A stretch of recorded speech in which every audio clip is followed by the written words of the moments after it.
بسم اللہ الرحمن الرحیم اللہم صلی علی سیدنا و مولانا محمد مبارک وسلم وصلی علیہ۔ احباب محبت، جماعت صحابہ میں ایک صحابی جو عشرہ مبشرہ میں جن کا شمار ہے، حضرت عبد الرحمن بن عوف رضی اللہ تعالیٰ عنہ،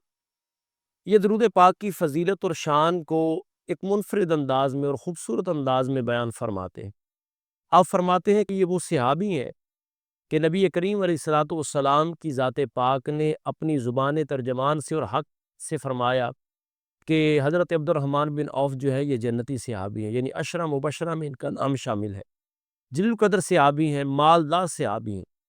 جب سید عالم صلی اللہ علیہ وسلم مکہ پاک سے مدینہ کی طرف تشریف فرما ہوئے تو مدینہ پاک میں آپ جانتے ہیں کہ حضور نے مہاجرین اور انصار کو بھائی بنایا،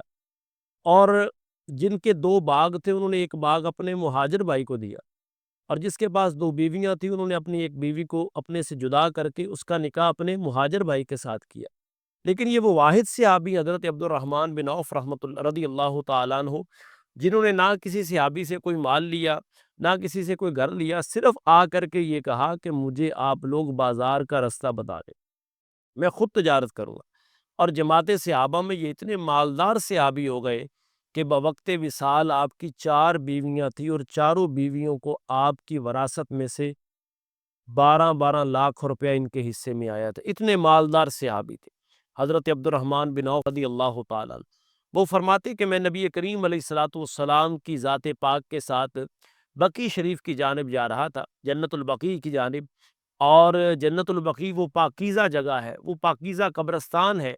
کہ حضور فرماتے کہ سب سے پہلے شفاعت میں بقیع شریف میں دفن ہونے والوں کی کروں گا۔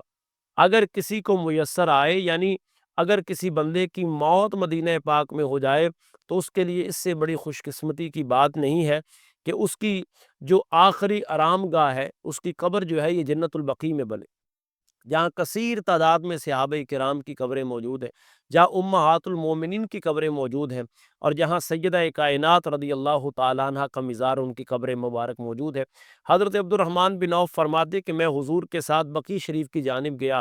تو سید عالم صلی اللہ علیہ وسلم کے چہرہ مبارک پر میں نے تبسم دیکھا، جس کی تسکی سے روتے ہوئے ہنس پڑے، اس تبسم کی عادت پہ لاکھوں سلام۔ فرماتے حضور کا چہرہ کھلا ہوا تھا اور حضور کے چہرے پر تبسم رقص کر رہا تھا۔ میں نے عرض کی یا رسول اللہ، میرے ماں باپ آپ پر قربان ہو جائیں، آپ کے مسکرانے کی وجہ کیا ہے؟ تو سنیے سید عالم صلی اللہ علیہ وسلم نے کیا ارشاد فرمایا، یعنی حضور مسکراتے بھی اپنے غلاموں کے لیے ہیں، اور حضور سید عالم صلی اللہ علیہ وسلم کی چشمان مبارک سے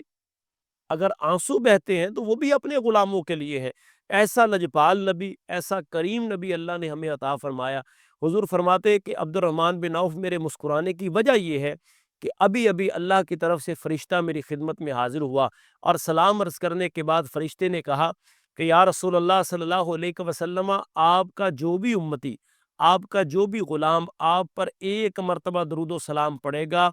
اللہ کے 70,000 فرشتے اس کے لیے دعائیں مغفرت کریں گے۔ سبحان اللہ! یعنی ایک مرتبہ امتی نے سید عالم صلی اللہ علیہ وسلم کی بارگاہ میں درود و سلام کا نذرانہ پیش کیا۔ حضرات اس بات پر غور کیجیے، توجہ فرمائیے کہ ایک مرتبہ انسان نے کہا اللہم صلی علی محمد و علی آل محمد و آلہ و اطرتہ بعداد کل معلوم لک، یا پڑھا الصلاۃ والسلام علیک یا رسول اللہ، کوئی بھی درود پاک سید عالم صلی اللہ علیہ وسلم کی ذات پاک پر پڑھا، حضور فرماتے 70,000 فرشتہ اس کے لیے دعائیں مغفرت کرتا ہے، اس پر سلام بھیجتا ہے۔ آپ یہ بتائیں کہ جس امتی پر درود و سلام کی برکت سے 70,000 فرشتہ سلام بھیجتا ہے، اور جس نبی کی وجہ سے اس کو یہ مقام ملا ہے، اس نبی رحمت صلی اللہ تعالی وسلم کا مقام و مرتبہ اللہ کی بارگاہ میں کتنا بلند ہوگا، کتنا عرفہ و اعلیٰ ہوگا۔ فرمایا اس نے جو درود و سلام بھیجا ہے، اب 70,000 فرشتہ اس کے لیے دعائیں مغفرت کرتا ہے۔ بقول اقبال، فرشتے سے بہتر ہے انسان بننا، مگر اس میں پڑتی ہے محنت زیادہ۔ اللہ تعالیٰ نے یہ مقام و مرتبہ دیا ہے درود و سلام کے پڑھنے والے کو کہ فرشتے اس کے لیے دعائیں مغفرت کرتے ہیں۔ سو ماہ رمضان کے پروقار اور خوبصورت اور باعث بخشش و مغفرت اور خوبصورت ایام گزر رہے ہیں، روحانیت سے بھرے ایام گزر رہے ہیں۔ میں اور آپ اس میں مکمل عزم کریں، عزم مصمم کریں کہ ہم حضور سید عالم صلی اللہ علیہ وسلم کی ذات پہ کثرت سے درود و سلام پڑھیں گے۔ انشاءاللہ اس درود پاک کی برکت سے اللہ ہماری کلی حاجات کو دور فرما دے گا۔